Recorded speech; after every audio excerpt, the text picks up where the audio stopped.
우리가 지금 예수님의 그 다시 오심 재림에 대한 예언의 말씀을 계속 우리가 묵상하고 있습니다. 우리가 주님이 이 땅에 오셔서 그 새 언약 신약의 빛으로 구약의 스가랴의 예언을 보았더니, 이 신약의 빛이 뭐죠? 주님이 우리에게 가르쳐 주신 게 뭐냐면 메시아의 초림과 재림이 있다라는 거예요. 구약에서 유대인들은 여전히 메시아 강림 그 한 번의 사건으로 생각하니까 스가랴 예언이 너무 어려워요. 왜냐하면 초림 때 일어난 일과 재림 때 일어날 일이 같이 섞여 있으니까 이것이 도대체 무슨 말인지, 그리고 아직도 성취가 안 되었다고 여전히 믿을 수밖에 없죠. 근데 우리는 주님을 통하여서 메시아의 초림과 재림이 있고, 또 그 초림에서 재림까지 그 기간이 있고, 주님이 오시는 더 라스트 데이 재림의 날이 있고, 그래서 이 초림과 재림, 또 기간과 더 날, 특정한 더 라스트 데이, 또 주님의 이 예언의 부분 성취와 완전 성취라는 우리가 이와 같은 신약의 빛으로 구약 스가랴의 예언을 보면 이게 정말 놀라울 만큼 정확한 예언이에요. 근데 이것이 없이 오직 여호와의 날, 그날 하나, 그 메시아의 강림하는 하루로 보면 이 스가랴 예언은 너무 어려운 예언이죠. 자, 근데 아무튼 이 스가랴 예언을 신약의 빛으로 우리가 봤을 적에 정말 이게 참 놀라운 메시아의 재림에 대한 예언임을 우리가 3주 동안 보았고, 이제 주님께서 이 마태복음 24장 25장이 신약의 계시로 이 주의 임하심과 세상의 마지막 날에 있을 징조로 말씀해 주신 이 말씀을 통해서 우리가 이제 좀 더 구체적으로 말씀을 보고 있죠. 이 말세에, 특별히 이 기간, 주님이 다시 오시는 이 그때까지 이 기간에 네 가지 징조를 말씀해 주셨어요. 무엇이 있었죠? 사람의 미혹이 있었고, 난리와 난리의 소문이 있었고, 성도들이 박해를 받는 거, 그리고 천국 복음이 전파되는 거, 이 네 가지 징조를 말씀해 주셨어요. 자, 오늘은 이제 주님이 말씀하신 그 예언의 큰 두 번째 단락이에요. 근데 이 주님께서 이와 같은 말씀을 하실 때 우리가 마태복음 24장 1절 2절에 사실은 이 말씀을 하시게 된 진짜 그 질문은 뭐였죠?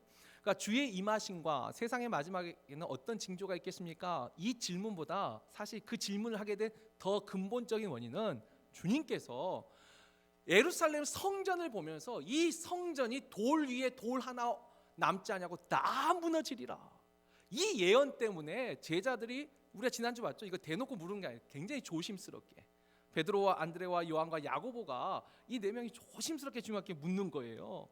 왜죠? 성전이 파괴된다는 그 말은요, 뭐가 망한다는 거죠? 나라가 망하는 거예요. 이스라엘이 망하고 특별히 예루살렘이 멸망해야지만 성전이 파괴되는 것이기 때문에 이건요 굉장히 역적이 하는 말이에요. 나라가 망할 것이라고. 굉장히 충격적인 말씀인 거죠. 그래서 이 제자들이 조용히 물어봤어요. 근데 이 두 번째 단락이 실제로 이 성전 파괴에 대한 말세의 징조인 게, 다섯 번째 징조가 뭐냐면 성전 파괴예요. 이 성전 파괴의 징조가 무슨 의미인지 오늘은 여기에 우리가 집중해서 말씀을 한번 묵상해 보려고 합니다. 먼저 우리가 성전 파괴, 이 말세의 징조로 주신 이 성전 파괴에 대한 징조가 이것을 잘 이해하려면 일단 예루살렘 성전의 역사를 좀 알고 있는 것이 좀 도움이 됩니다. 자, 여러분, 예수님 당시에 있던 예루살렘 성전은 솔로몬 성전이 아니에요. 이것은 헤롯이 짓던 헤롯 성전인데, 자, 일단 우리가 광야에 있던 성막이 있었어요. 그 성막이 잠시 다윗의 장막으로 있었다가 솔로몬이 성전을 짓고 나서 이제 솔로몬 성전이 됐습니다. 이 솔로몬 성전을 유대인들도 이제 제1성전이라고 합니다. 이 솔로몬 성전이 크고 아름답게 지어졌어요. 그런데 이 성전이 언제 파괴가 되었죠? 이게 BC 586년 바벨론의 느부갓네살 대왕이 이 예루살렘을 멸망시킬 때 솔로몬의 성전을 완전히 파괴해 버렸습니다. 제1성전이 한번 파괴가 되었어요. 자, 그리고 이 제1성전이 파괴되었다가 나중에 이제 페르시아의 고레스 왕이 포로들을 보내주죠. 그때 포로 귀환 자들이 돌아와서 다시 성전을 짓는데 그것을 우리가 스룹바벨 성전이라, 유대인들은 이것을 제2성전이라고 합니다. 그러니까 스룹바벨 성전을 BC 538년부터 짓기 시작해서 516년, 좀 방해도 있어가지고 한 21년 걸렸어요. 아무튼 이 스룹바벨 성전을 잘 건축했습니다. 그래서 이 스룹바벨 성전 건축할 때 나이 든 노인들은 다 통곡하고 젊은 사람들은 환호했어요. 왜요? 제1성전을 본 사람들은 제2성전을 보고 기가 막힌 거예요. 자기들의 죄 때문에 이렇게 됐으니까. 그래서 통곡해요. 젊은 사람들은 제1성전을 못 봤는데 그래도 하나님의 성전이 세워졌기 때문에 환호하는 거죠. 이게 제2성전. 적어도 근데 이 말 속에 제2성전은 제1성전처럼 그렇게 화려한 성전은 아니었어요. 더군다나 그래서 제2성전은 그 다음에 이제 헬라 제국 시대 때 이 안티오쿠스 에피파네스를 비롯해서 또 로마의 폼페이오 장군에 의해서 부분적으로 이제 그 성전이 파괴가 되고 모독을 당하는 사건이 있습니다. 근데 파괴는 안 됐어요. 완전히 파괴는 안 됐어요. 자, 그런데 그렇던 차에 이 우리가 잘 아는 헤롯이 성경에 다 헤롯인데 헤롯 대왕이 있고 헤롯 아그리빠가 있고 다 헤롯 빌립 있고 이 헤롯 일가가 있어요. 근데 이 헤롯이라는 사람이 유대인도 아닌데 이 로마 원로원에게 돈을 주고 이 유대 땅 분봉 왕의 자리를 삽니다.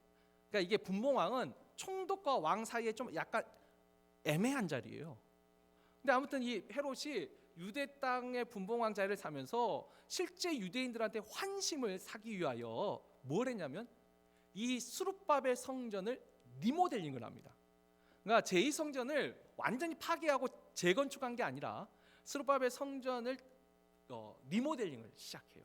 근데 이것이 BC 20년부터 실제 완공은 BC 63년 헤롯 아그리파 2세가 완공을 하는데 거의 80년이 걸립니다. 그러니까 80년 동안 헤롯이 이 성전을 얼마나 웅장하고 아름답게 건축했는지 우리가 성경에서도 그 힌트를 하나 발견할 수 있는데 요한복음 2장 20절 말씀 우리 한번 같이 읽어볼까요? 읽습니다.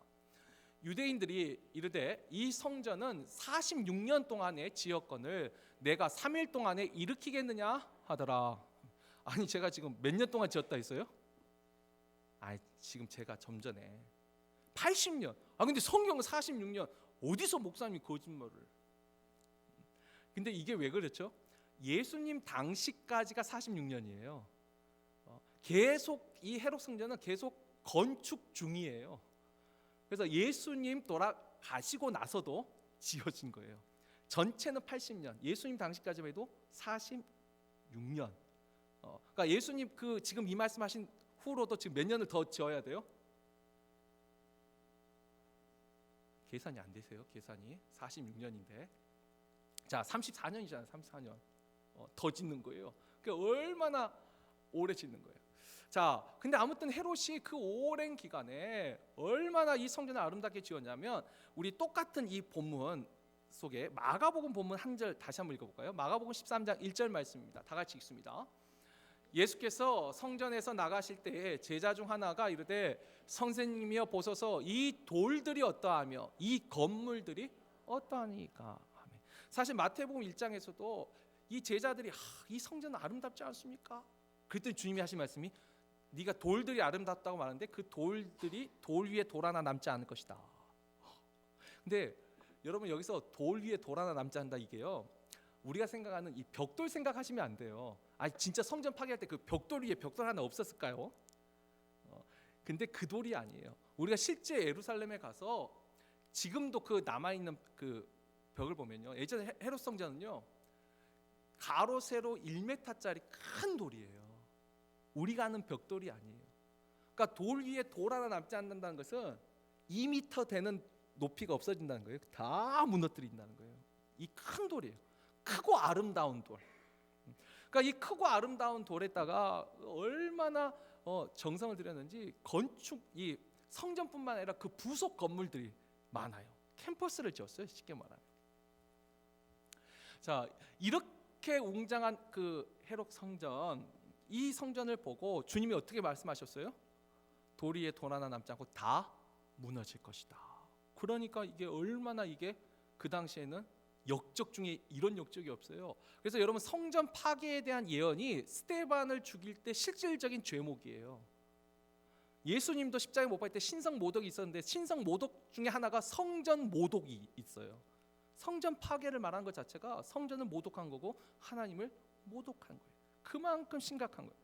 더군다나 이 성전 파괴에 대한 그 말씀은 이때는 좀 이렇게 말씀하셨지만 구체적으로 예루살렘 멸망을 예언하신 거예요.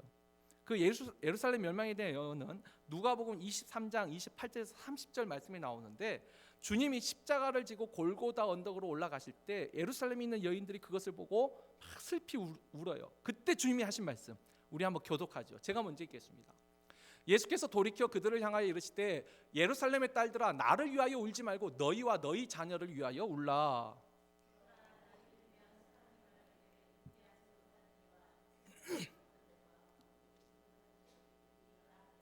다 같이. 그때에 사람이 산들을 대하여 우리 위에 무너지라 하며 작은 산들을 대하여 우리를 덮으라 하리라. 아멘.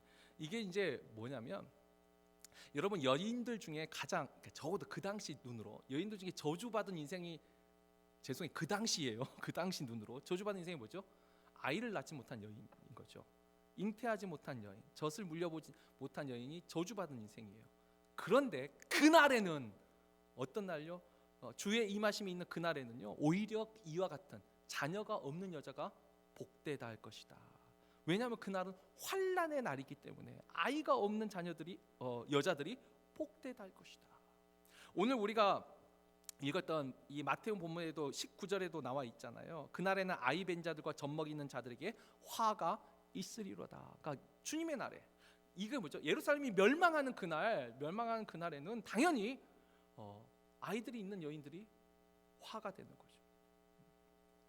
자, 이것이 바로 주님이 예언하신 거예요. 성전이 파괴될 것이다 예언하셨어요. 자, 그러면서 그 성전이 파괴되고, 그러니까 예루살렘이 멸망할 때 그러면 어떠한 징조가 있느냐? 그 징조할 때 이제 다시 오늘 본문 15절로 가면, 자, 그러므로 너희가 선지자 다니엘이 말한 바 멸망에 가증한 것이 거룩한 곳에 선 것을 보거든. 근데 다니엘이 무슨 말을 했느냐? 이 다니엘이 말한 것이 다니엘서 11장 31절 말씀, 우리 다 같이 읽겠습니다. 군대는 그의 편에 서서 성소 곧 견고한 것을 더럽히며 매일 드리는 제사를 폐하며 멸망하게 하는 가증한 것을 세울 것이며, 여기 나오죠. 멸망하게 할 가증한 것이 거룩한 곳에 서요. 이건 이제 쉽게 말하면 성전 안에 우상이 서는 거예요. 근데 여러분, 이 다니엘이 말한 것이요, 실제로 BC 169년에 이 헬라 제국의 그 네 나라로 나중에 쪼개지는데, 그 중에 북방왕 안티오쿠스 에피파네스라는 수리아의 왕이 실제로 예루살렘을 점령하고 예루살렘 성전에 제우스 신상을 세우고 돼지를 잡아서 제사를 지내므로 성전을 모독한 사건이 있습니다. 근데 다니엘이 예언할 때만 해도, 다니엘은 바사 고레스 왕 때의 사람이에요. 그러니까 BC 538년에 BC 169년, 계산 안 되겠지만 쉽게 거의 400년 후의 일을 다니엘이 예언해요. 왜냐하면 다니엘의 예언에 바벨론과 바사 제국과 헬라 제국과 로마 제국까지 예언을 하거든요. 근데 그 중에 헬라 제국 시대 때 성전 안에 멸망에 가증한 것이 서게 될 것이다. 그것이 성취가 되었어요. 근데 여러분 잘 생각해 보세요. 다니엘이 말한 바 멸망에 가증한 것이 선 것을 너희가 보거든. 그러니까 성전 안에 우상이 선 거예요. 근데 여러분, 성전 안에 우상이 실제로 역사 속에요. 이때 AD 169년에 안티오코스 에피파네스가 세우고 아직까지는 없었어요. 우상을 세운 적. 성전 안에 실제 우상을 세운 적. 그러니까 주님이 지금 말씀하신 게 뭐죠? 다니엘의 과거 역사를 말한 게 아니라 역사의 부분 성취 이미 이루어졌지만 또 그런 일이 일어날 거라고 지금 예언하시는 거예요. 주님께서 너희가, 그러니까 읽는 자는 깨달을진저, 이미 다니엘 시대 다니엘이 예언했던 것이 너희가 이때 예수님 당시는 이루어진 거죠. 안티오코스 에피파네스 한번 했다니까요. 그리고 그 다음에 마카비 혁명도 예언했어요. 그것도 다니엘의 예언대로 다 지금 이루어진 역사예요. 근데 지금 과거 역사 얘기하고 있냐는 거예요. 아니요, 그걸 통하여서 지금 또다시 그런 일이 일어날 거라고 예언을 하고 있어요. 멸망 가증한 것이 선 줄 보거든. 첫 번째 징조, 성전 파괴가 되기 전에 일어날 징조가 멸망에 가증한 것이 거룩한 곳에 선다는 거예요. 그다음 두 번째 징조가 있는데 마태복음 본문에는 이게 생략되어 있어요. 그러나 우리가 누가복음 21장 20절 21절 똑같은 이 본문 평행 본문에 보면 두 번째 징조가 하나 더 기록되어 있어요. 우리 한번 같이 읽겠습니다. 너희가 예루살렘이 군대들에게 에워싸이는 것을 보거든 그 멸망이 가까운 줄을 알라. 그때에 유대에 있는 자들은 산으로 도망할 것이며 성내에 있는 자들은 나갈 것이며 촌에 있는 자들은 그리로 돌아가지 말지어다. 아멘. 여기 보면 이제 오늘 우리 본문은 16절부터 유대에 있는 자는 산으로 도망하고 지붕 있는 자는 집안에 있는 물건을 가지러 가지 말고 밭에 있는 자들은 걷어서 가지고 뒤로 돌이키지 말고 똑같은 본문인데 앞에 하나가 더 누가복음은 더 있어요. 그게 뭐죠? 예루살렘이 군대에 에워싸이는 것을 보거든. 멸망에 가증한 것이 거룩한 곳에 서는 것과 그 다음에 예루살렘이 군대로 에워싸이는 것을 보는 것. 이게 두 가지 징조예요. 성전이 파괴되기 전의 징조예요. 근데 여러분 예루살렘이요 이스라엘 자체가 많은 외적의 침입을 받았어요. 그런데 예루살렘이 군대로 에워싸인 적은 예수님 당시까지는 두 번밖에 없었어요. 첫 번째는 바벨론의 느부갓네살 대왕 때. 그때 예루살렘이 군대로 에워싸이고 성전 제1성전이 그때 다 파괴가 되었어요. 두 번째 군대로 에워싸인 것은 헬라 아까 그 안티오쿠스 에피파네스 이 사람이 군대를 또 에워쌌어요. 바사는 예루살렘을 에워싸서 전쟁을 하지 않았어요. 바사는. 그리고 이제 로마 때 이제 우리가 잘 아는 AD 70년에 다시 한번 이 예루살렘 멸망하는데 예수님 당시까지는 예루살렘이 군대에 에워싸이지 않았어요. 그 두 번. 그런데 지금 주님이 말씀하세요. 너희가 다시 예루살렘이 군대에 에워싸인 것을 보거든. 이건 예언이죠. 근데 실제로 이것이 언제 이루어지냐면 AD 66년에 66년에서 68년 거의 한 2년 반, 뭐 횟수로 3년간에 로마의 베스파시안 이 장군이 실제로 예루살렘을 에워쌌습니다. 이건 실제 역사예요. 성경에 지금 기록은 안 돼 있지만 이 역사예요. 자, 그런데 이 베스파시안 장군이 예루살렘을 에워싸고 이제 다 이길 판인데 그때 유명한 황제가 누구냐면 네로 황제인데 네로가 자살을 합니다. 그러니까 이 로마의 황제가 자살을 하니까 이 군대가 철수를 했어요. 그리고 이 베스파시안이 그 다음 5대 황제가 됩니다. 돌아가서. 자, 그런데 이때 예루살렘이 로마 군대가 에워쌌을 때 그 안에 예수를 믿던 크리스찬들, 이 기독교인들이 포위 당했을 때는 빠져나갈 수가 없었어요. 그런데 갑자기 어느 날 갔더니 로마 군대가 다 빠져 철수하는 거예요. 그때 유대인들이 이것 봐라, 하나님이 택한 이 예루살렘은 절대 멸망하지 않는다, 하나님이 선택한 이 백성을 하나님이 굳건히 붙잡는다 하고 막 와 하고 있는데 기독교인들은 갑자기 짐을 다 싸들고 요단 동편 산으로 다 도망가기 시작하는 거예요. 왜냐하면 주님이 말씀하셨어. 예루살렘이 군대로 아까 실제로 에워싸인 것은 역사적으로 두 번밖에 없었어요. 주님이 예언대로 다시 에워싸임을 당한 거예요. 그때 주님이 어떻게 하라 했어요?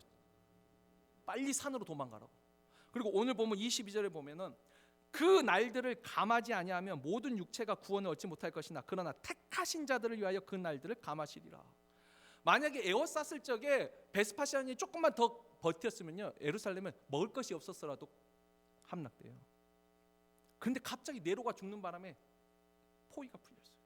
그러니까 이 택하신 기독교인들은 다 도망쳤어요. 실제로 요단 동편. 그래서 유대인들이요 기독교인들을 원래 뭐 좋아하지 않지만 이 사건을 구체적으로 들어서 싫어해요. 왜요? 너희들은 매국노라는 거예요. 도망자라는 거예요. 하나님의 보호에서 예루살렘이 이렇게 함락이 안 됐는데 더 굳건히 더 지켜야 되는데 도망을 갔잖아요. 자, 그런데 실제 역사는 어떻게 되냐면 로마로 돌아간 베스파시안이 황제가 됐어요.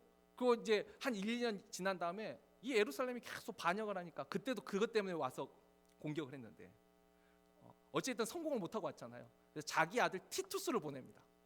가서 끝장을 보고 오라고. 그것이 AD 70년.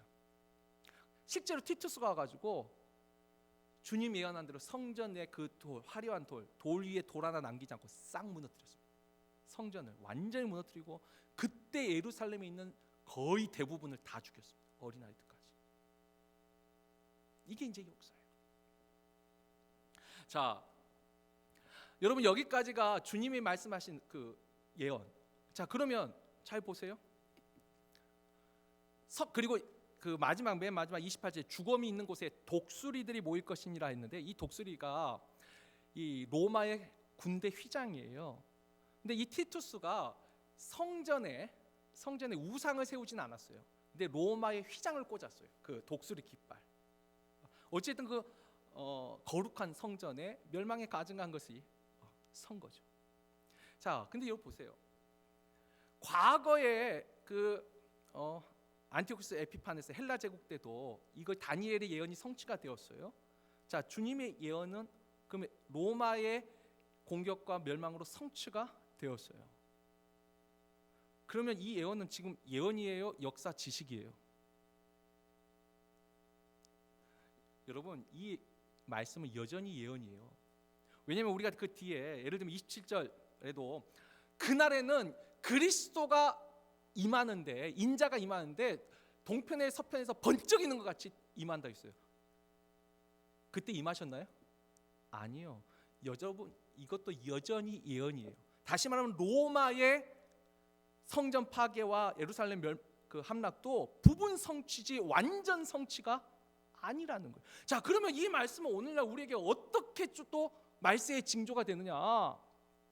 자, 그 AD 70년에 그렇게 로마에 정령되고 그때 제2성전이 완전히 파괴됐습니다. 이제 완전히 아까 제1성전은 바벨론에, 제2성전은 로마에서 완전히 파괴됐어요.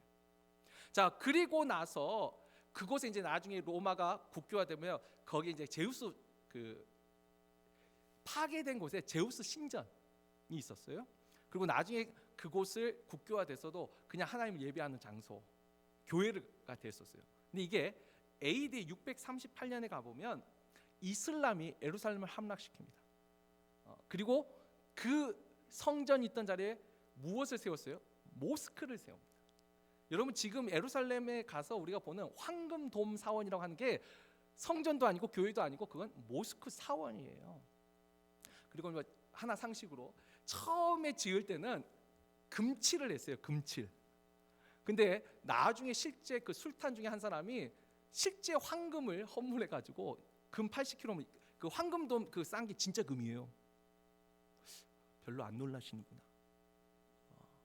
여러분, 그게 번쩍번쩍한 게 그 진짜 금이에요. 그 진짜 금. 돈 없으면 그거 벗겨다 팔면 돼요.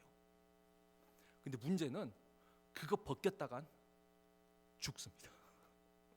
그것도 잘못 벗기면 전쟁 납니다. 근데 그게 진짜 금이에요. 근데 지금 있는 그곳이 성전의 거룩한 곳에 멸망에 가증한 것이 또 서 있어요. 근데 여러분, 유대인들도 여전히 메시아를 아직도 기다린다고 했어요. 근데 유대인들이 그러니까 우리도 구약 성경을 알잖아요. 그 여호와의 the last day에 있을 일 중에 하나가 뭐냐면 여호와의 전이 건축돼요. 우리가 그 많은 말씀 중에 특별히 이사야의 예언을 한번 같이 읽죠. 이사야서 2장 2절에서 4절 말씀 우리 교독합니다. 제가 먼저 읽겠습니다. 말이래 여호와의 전의 산이 모든 산 꼭대기에 굳게 설 것이요 모든 작은 산 위에 뛰어나리니 만방이 그리로 모여들 것이라.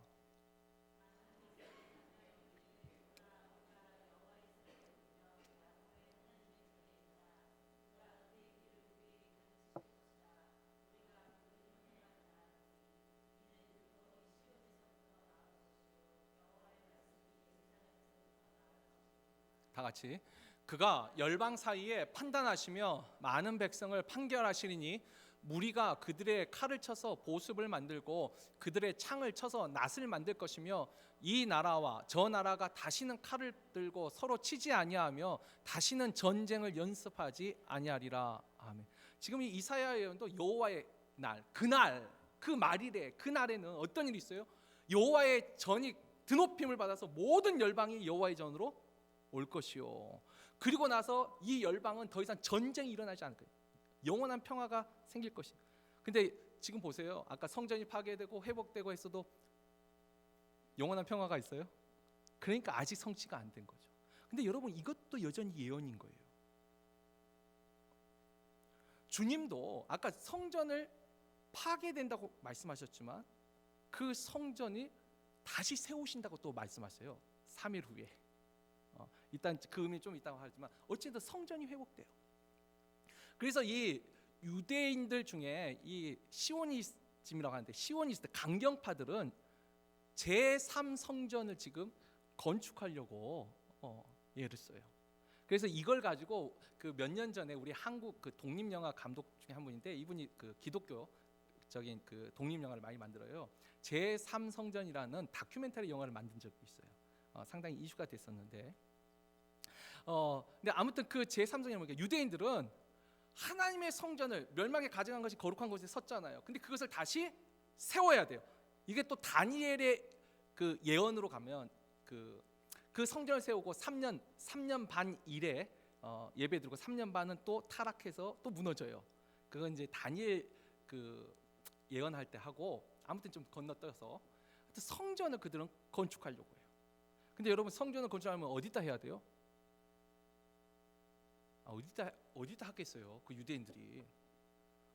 지금 그 모스크 그거 허물고 그 자리에다 세워요. 왜냐면 이 황금돈 사원, 또 다른 별명이 바위 사원이에요. 이 바위가 뭐냐면 아브라함이 이삭을 제물로 바치려 했던 그 모리아산 그 반석이 있고, 그 다윗의 그 아리오데 타작마당이 그 타작바위가 있고, 이슬람은 거기가 모하메드가 승천한 곳이에요. 거기에 큰 바위가 있어요. 그러니까 거기가 진짜 자리예요. 그 바위가 있는 자리. 근데 보세요, 모스크 허물고 성전 지으려면 뭐가 날까요? 그래서 전쟁이 나는 거예요. 그때 곡과 마곡의 전쟁이 나고 아마겟돈 전쟁이 나고 세계의 전쟁이. 그래서 세계에서 그거 지금 못해 주목하고 못하게 하려고. 근데 그래서 한쪽은 제3성전을 모스크 바로 맞은편에 짓자라고 해요, 유대인들 성전을. 근데 알겠죠? 강경파는 아니, 제대로 지어야지, 그 바위 있는 곳에. 아무튼 지금 유대인들은 이 마지막 예언을 그렇게 해석을 해요. 성전의 파괴에 대한 예언이 AD 70년에 한 번 성취가 되었지만 그건 완전 성취가 아니고 또다시 한 번 더 성전이 파괴되지만 다시 회복을 해야 돼요. 회복. 자, 그렇다면 여러분, 우리도 그러면 이 예언 아직 완전 성취가 아니기 때문에 그러면 이 예언을 우리가 역사적 지식으로 지금 제가 공부한 건가요? 아니면 우리에게도 이건 어떤 의미가 있을까? 이 예언이 우리도 제3성전을 바라보고 있을까요? 이게 유대교의 해석과 우리 기독교 해석이 조금 다릅니다. 자, 일단은 성전이 어떤 곳이냐가 참 중요해요. 성전이. 여러분, 성전이 어떤 곳이죠? 그 성전산, 시온산, 그 바위가 있는 그 장소, 그곳이 중요한 성전인가요? 아니요. 여러분, 성전이 성전인 이유는 하나님이 계시는 곳이 성전이에요. 하나님이 계신 곳. 솔로몬이 제1성전을 지었을 때도 천지를 지으신 여호와께서 사람의 손으로 지은 그곳에 계신다고 생각했나요? 아니요. 이름을 두시는 거예요. 그냥 지켜보시는 거예요. 중요한 건 하나님이 있는 그곳이 성전이에요. 그래서 아까 우리가 요한복음 20장 너희가 46년 동안 지은 것을 사흘 만에 무너뜨리시겠다 할 때 그 다음 21절 말씀, 요한복음 2장 21절 말씀 우리 한번 같이 읽어보죠. 읽겠습니다. 그러나 예수는 말씀하신 것이라. 아멘. 성전이 파괴돼요. 아까 AD 70년에 파괴된 거 있지만 더 중요한 거 뭐죠? 하나님이 계신 곳, 하나님이 계신 곳이 진짜 성전이잖아요. 그 성전이 파괴돼요. 십자가에 못 박혀 죽으세요. 그러나 어떻게 해요? 사흘 만에 다시 부활하심으로 그 성전을 회복한. 그러니까 이스라엘이 회복하려는 성전은 제3성전이고 주님이 말씀하신 성전은 뭐죠? 진짜 하나님이 계신 그 성전, 그리고 하나님이신 주님의 육체. 그리고 또 하나, 이와 같은 사실을 사도 바울이 우리에게 또 놀라운 이 인사이트, 영감으로 우리에게 가르쳐 주죠. 우리 고린도전서 6장 19절 말씀 또 다 같이 읽겠습니다. 읽습니다. 너희 몸은 너희가 하나님께로부터 받은 바 너희 가운데 계신 성령의 전인 줄을 알지 못하느냐? 너희는 너희 자신의 것이 아니라. 여러분, 성전이 어디 있어요 지금? 여기 있어요. 하나님의 영이 있는 내 몸이, 하나님이 함께 하신 우리가 성전이에요. 하나님이 함께 하신 이 공동체가 성전이에요. 돌과, 아름다운 돌과 헌물로 지어진 제3성전이 아니고 하나님이 계신 곳이 성전이에요. 그래서 주님이 그랬죠. 하나님이 사라진 아름다운 돌과 건물만인 그 성전은 돌 위에 돌 하나 남지 않고 다 무너지는 거예요. 하나님이 없는 곳은 더 이상 성전이 아니에요. 제1성전도 마찬가지죠. 하나님을 잃어버렸을 적에 하나님은 과감하게 그 제1성전을 무너뜨리셨어요.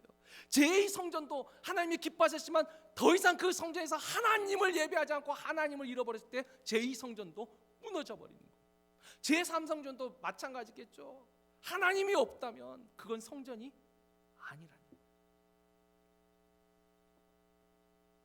그래서 오늘 우리가 읽었던 본문 23절 26절에 보면은 그때에, 그 마지막 때에 사람이 너희에게 말하되 보라 그리스도가 여기 있다, 혹은 저기 있다, 광야에 있다, 골방에 있다 해도 믿지 말고 나가지 말라. 여러분, 근데 이 말 뜻이 뭘까요? 그리스도가 여기 있어요. 메시아가 여기 있어요. 그리스도 뜻이 뭐죠? 구원자. 여러분, 좀 더 쉽게 말할까요? 오늘날 많은 사람들이 그래요. 이 집회 가야지 신유 은혜가 있어요. 이 집회 가야지 성령의 역사가 나타나요. 우리 교회에 와야지만 그리스도가 있어요. 다 하나님의 교회인데 우리 교회에만 어떤 특정한 사람이 기도해야지만. 제가 늘 그러죠. 여러분, 하나님의 은혜로 병을 낫고 싶습니까? 이거 아멘 하시면 아무도 없네요. 병이 없으시죠? 없는 분들은 아멘 안 하셔도 되는데, 하나님의 은혜로 내가 질병에 고침 받기를 원하십니까? 아멘. 저도 아멘. 왜? 저도 아픈 데가 있거든요 지금. 저도 아멘. 근데 어디 가야 돼요? 어느 골방에 가야 돼요? 어디 기도원에 가야 돼요? 어디 성령의 장풍 맞는 데 가야 돼요? 아니요. 지금 내 마음에 하나님이 계시면 이 자리가 병 고침 받는 시간인 줄 믿으시길 주의 이름으로 축원합니다. 내가 믿는 거예요. 내가 믿는 거예요. 내가 하나님의 은혜를 사모하고 하나님 나의 환부를 어루만져 주시고 나를 고쳐 주실 줄 믿습니다 할 때 그곳이 성전이에요. 그곳에 메시아가 있어요. 그곳에 그리스도가 있는 거예요. 어디 광야에, 어디 집회에, 어디가 아니에요. 주님이 예언하신 게 뭐예요? 참된 성전은 하나님이 계신 그곳이 성전이에요. 그렇다면 이제 아까 이 말씀이 부분 성취로 역사 속에서 이루어졌어요. 그럼 오늘날 솔직히 저도 말합니다. 정말 제3성전이 세워지고 전쟁이 일어날 수도 있어요. 저 그거 부인하지 않겠습니다. 왜냐하면 아직 저도 모르니까. 스가랴의 예언을 우리가 신약의 빛으로 확실히 보듯이 주님의 예언도 그때가 돼봐야지 알 거예요. 그러나 적어도 지금 저는 이 말씀을 어떻게 그래서 제3성전이 건축되나 안 되냐 막 긴장되고 전쟁이 일어나냐 안 되냐 그게 아니고 일단 저는 이렇게 해석합니다. 멸망에 가증한 것이 거룩한 곳에 선 것을 보거든. 아까 했죠. 그리스도가 계신 우리가 성전이라면 우리 안에 멸망에 가증한 것이 선다는 게 뭘까요? 교만과 탐욕과 음행과 거짓과 시기와 음모와 이와 같은 것들이 우리 안에도 설 수 있다는 거예요. 교회 안에 서게 된다는 거예요. 이 말은 뭐죠? 교회가 타락한다는 거죠. 실제로 데살로니가후서 2장 3절에 보면 말세의 때가 이르리니 제일 먼저 무슨 일이 일어나요? 배교하는 일이 일어납니다. 그리고 배교하는 일이 일어나지 않으면 주님이 오시지 않는다고 했어요. 배교하는 일이 일어나요. 믿음을 떠난 마지막 날에 미혹하는 영에 의해서 믿음을 저버리는 자들이 나타난다는 거예요. 교회 안에 분명히 하나님 계시는 거룩한 곳인데 그곳에 서지 말아야 될 멸망에 가증한 교만이 서고 시기가 서고 미움이 서고 거짓이 서고 음란이 서고 탐욕이 자리 잡더라는 거예요. 오늘날 절대 그러면 안 되는데 목사님이든 장로님이든 넘어가는 분들이 많아요. 음행에도 넘어가요. 탐욕에도 넘어가요. 자기 교만에도 넘어가요. 근데 우리가 그것을 보거든. 자, 그것을 보거든 어떻게 해야 돼요? 자, 산으로 가야 돼요. 우리요? 산에 가면 절밖에 없는데. 자, 산으로 가야 돼. 도망가야 돼요. 어떻게 해야 돼요? 성경에서 말하는 산으로 도망가는 건 뭐죠? 나의 도움이 얻어 내가 눈을 들어 산을 보리라. 여기서 늘 말하는 산은 적어도 성경에 나온 산은요, 성전이 있는 곳이에요. 하나님을 보는 거예요. 눈을 들어 하나님을 보는 거예요. 그럴수록 더 하나님 앞에 붙잡히는 거예요. 더 하나님 앞에 가까이 가는 거예요. 더 하나님을 강하게 붙잡아야 돼요. 은혜를 붙잡아야 돼요. 우리가 그거 보고서 야, 목사가 저렇게 타락하니 교회를 못 다니겠다. 아, 장로가 저런 걸 보니까 나는 교회를 못 가겠다. 여러분, 그러면 같이 망합니다. 그런 걸 볼수록 예언하셨어요. 거룩한 것에 멸망에 가증한 것이 선다는 거예요. 그걸 볼수록 더 뒤도 돌아보지 않고 더 하나님의 은혜를 붙잡아야 되는 거예요. 오직 하나님만을 붙잡아야 돼요. 그러면 삽니다.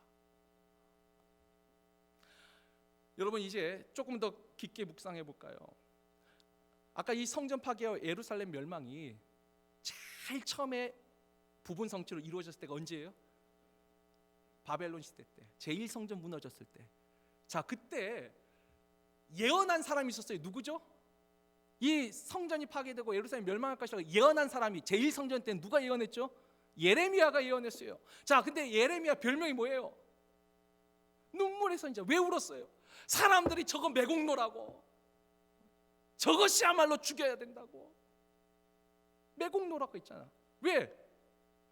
막 힘을 더해서 맞서 싸워야 되고, 이 하나님이 택한 이 성전과 이 도성 예루살렘은 절대 망하지 않는다고 말해야 될 사람이 무너진다고 말을 하고 있으니까 매국노라고. 그런데 어떻게 했어요? 나중에 실제로 멸망하고 파괴가 된 다음에는 그가 진짜였어요. 그가 진실했어요. 그리고 그 당시 에레미야에서 보면 에레미야의 말을 듣고 도망간 사람은 살았습니다. 자, 두 번째, 제2성전이 파괴되고 멸망할 때는 누가 예언을 했어요? 주님이 예언했잖아요. 주님이 예언했어요. 그래서 주님도 죽였어요. 성전을 모독한다고 죽였어요. 왜? 여전히 매국노죠. 그리고 또 아까 예루살렘이 포위됐다가 잠깐 풀어졌을 적에 도망간 그리스도인들, 유대인들이 뭐라고 말했을 것 같아요? 도망자들, 저 비겁한 인간들, 매국노들, 저거 싹 죽여버려야 돼. 이러지 않았겠어요? 상상이 안 되시는구나. 그랬을 거예요. 그런데도 나중에 AD 70년이 돼서 알았을 거예요. 그때는 예루살렘에 있었던 사람이 다 죽었어요. 아, 이게 진짜구나. 아마 그때 도망간 사람은 자신의 생명을, 주님의 표현이죠, 노량물 얻듯이 정말 자기 생명을 구한 거예요. 근데 이제 마지막 제3성전이 파괴될 때가 어때요? 우리 안에 멸망에 가증한 것들이 자꾸 서요. 세상적인 것들이 서요. 우리가 믿는 이 신앙을 세상이 뭐랄까, 이 세상의 종말에 대한, 우리가 이제 다음 주 더 라스트 데이에 대한 마지막 주의 말씀을 들을 거예요. 여러분, 그거 보면 이건 이런 판타지 공상 소설이 없어요. 참 여러분들 이런 거 믿고 사는 거 보면 참 대단한 거예요. 근데 다음 주 보겠지만 구름 타고, 손오공도 아닌데 구름 타고, 말이 돼? 구름 타고? 세상 사람들은 그걸 보고 미련하다고 할 거예요. 우리 보고 뭐 매국노라까지 말 안 할 거예요. 지금은 이스라엘 우리 보고 미련하다, 어리석다. 제가 얼마 전에 새벽에 그런 말씀을 드렸어요. 여러분, 새벽을 깨우려면요 다른 방법이 없어요. 저녁에 일찍 자는 것 말고는 답이 없어요. 근데 오늘날 우리가 사는 세상에 저녁에 할 게 얼마나 많아요. 꼭 TV도 재밌는 건 다 밤에 해. 어찌 된 게 맨날. 예전에 제가 한국에서는 기억하시는 분인지 모르지만 토요 명화라고 있었어요. 토요 명화 꼭 저녁에. 모든 재밌는 드라마들은 다 10시에. 새벽을 깨우려면 드라마를 다 포기해야 돼요.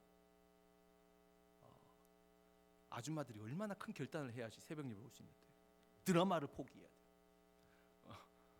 오직 아침 드라마만 봐야 돼. 보세요. 우리가 보면 세상으로 볼 때 얼마나 미련한 거예요. 예전에 저한테 그런 분, 저한테 한국으로 자꾸 오라고 하신 분들이 계셨어요. 근데 그 중에 미국에는 새벽 예배가 없죠. 그러니까 새벽 예배 하기 싫어서 안 온 줄 아시더라고. 그래서 제가 그랬어요. 아니요, 근데 우리 교회는 있는데요. 아니 실제로 미국 사회에서 뭐 렌트를 하든 남의 교회를 하든 새벽 예배 안 하는 교회가 얼마나 많아요. 원래 미국 교회는 원래도 안 하고 점점 사라져요. 아니 얼마 전에 저 혼자 예배를 드리면서 나도 언젠가는 우리 교회도 없어지나. 근데 적어도 제가 있는 동안은 할 거예요. 저 혼자라도 저는 해요. 목회자로서 하는 게 아니고 내가 예수를 믿는 사람으로 내가 마음에 결정한 게 있어서 저는 새벽을 깨웁니다. 그러니까 혼자라도 저는 예배를 드릴 거예요. 근데 그래서 늘 말하잖아요. 새벽 깨울 믿음과 건강과 환경이 참 중요해요. 매일매일 그 은혜를 붙잡지 않으면 건강 때문에 저 못 올 수도 있어요. 환경이 안 되면 못 올 수도 있겠죠. 근데 적어도 믿음 때문에 못 오지 않으려고 그건 붙잡는 거고. 얼마나 하나님의 은혜가 아니면 새벽을 깨울 수가 없어요. 근데 이것도 보세요. 세상이 보면 얼마나 미련해요. 그러니까 저는 천하 없어도 휴가 가서도 어디 놀러 가서도 일단 저녁 9시 반 되면 잘해야 돼요. 저랑 한번 다녀본 사람 알 거예요. 우리 아내는 더더욱 알 거고. 어쩔 수 없이 우리 식구는 그래서 저녁 이 액티비티가 없잖아요. 어딜 가도 일단 다 자야 돼. 왜? 운전할 수 있는 아빠가 자는데 어떡할 거예요? 아내는 나가고 싶은 마음은 굴뚝이지 마. 운전을 못하니 나갈 수는 없고 다 같이 자는 거예요 그냥. 세상에서 보는 미련해 보이지만 근데 보세요. 정말 주님이 오시는 그날에는 예레미야 시대 때 주님 시대에 매국노라 도망자라 손가락질 당했지만 노아 홍수 때도 마찬가지예요. 얼마나 저 미련한 놈. 배를 지려면 바다에서 강에서 지어야지 산 꼭대기에서 짓고 있으니 얼마나 미련한 놈이에요. 미련하죠. 어리석죠. 매국노 소리 안 들어도 멍청하다는 소리 듣죠. 우리가 지금 그럴걸요. 매주 교회 나가는 것도 얼마나 미련해 보여요. 주일 송수라는 게 세뇌 당했어. 세뇌. 그런데 진짜 주님 오시는 그날 그때는요 내가 그냥 이 땅에서 그 목숨 살냐 죽느냐 문제가 아니에요. 그때는 영생과 영벌이에요. 영원한 생명과 영원한 죽음이에요. 이것은 그 순간 아차 잘못했다 이게 아니에요. 그때는 알게 될 거예요. 내가 지금 지키고 있는 이 믿음, 끝까지 견디는 자가 구원을 얻는다고 말씀하신 그 믿음, 세상이 어리석고 미련하다고 말하는 그 믿음, 그 지킨 자만이 영생의 생명을 얻을 것인 줄 믿습니다. 그래서 오늘 이 예언은 여전히 말세의 징조, 다섯 번째 징조의 성전 파괴와 그 예루살렘 멸망에 대한 예언, 이것이 주님에게 있어서는 그렇죠. 믿음을 저버리는 배교에 대한 예언이 될 수도 있어요. 아니 저는 그렇게 믿어요. 아까 제3성전 뭐 짓고 그것도 파괴되는 아니 그럴 수도 있겠지만 저는 우리 안에 멸망에 가증한 것이 우리 안에 서는 걸 볼 때마다 이래서 교회는 믿을 게 못돼, 목사는 믿을 게 못돼, 장로는 믿을 게 못돼. 그러면 같이 망해요. 어떻게 그럴수록 어디로 도망쳐야 돼요? 하나님께로 도망치세요. 등산하지 말고 하나님께로 도망치세요. 일하고 있는 것 주섬주섬 챙기려고 하지 말고 더 하나님 앞에 집중하세요. 더 기도하세요. 이 말씀이 아직 성취되지 않았어요. 완전 성취가 아직 안 됐어요. 여전히 거기에도 멸망에 가증한 것이 서 있을 뿐만 아니라 오늘날 우리 심령에도 멸망에 가증한 것이 서 있어요. 근데 하나님 분명히 다시 여호와의 전이 드높아져서, 그래서 우리가 이 시대에 살았어도 교회가 무너지나요? 수많은 이단이 있고 수많은 분열이 있어도 진정한 하나님을 의지한 사람들은 지금까지도 서서 왕노릇하고 있어요. 세상을 이길 수 있어요. 이 믿음 주님 오실 때까지 굳게 붙잡고 늘 하나님 앞에 피하고 도망가는, 그래서 영생을, 구원을, 참 생명을 얻는 우리 모두 되기를 주의 이름으로 축원합니다.